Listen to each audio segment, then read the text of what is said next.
Okay, if you get area here. Yeah! Big step for Switzerland. Yeah. Okay, so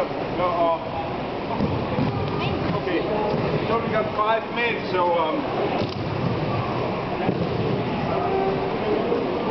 planning to do a bar fight now and then some relaxing, so we skip the relaxing part. Okay,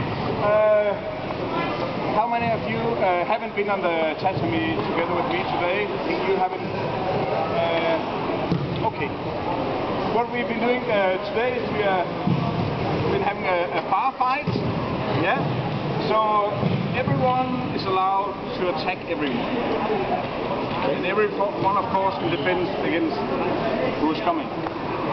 Okay, so some of you had something mixed with me today.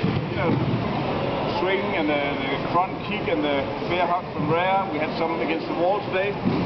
But right now it doesn't really matter. As long as you're capable to stand up and you have no broken arms or legs or anything when we're finished.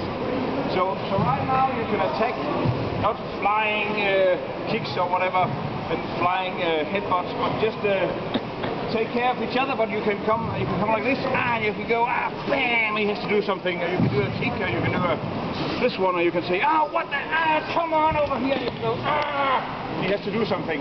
But you don't run away. Stay inside this area. You can do whatever attack you like to do, and you can do whatever defense you like to do. But just take care of each other. You're not from the same club, everyone, so don't do the very nasty version of blocks at the same time. Okay with that? Some of you know it already, so you're just waiting to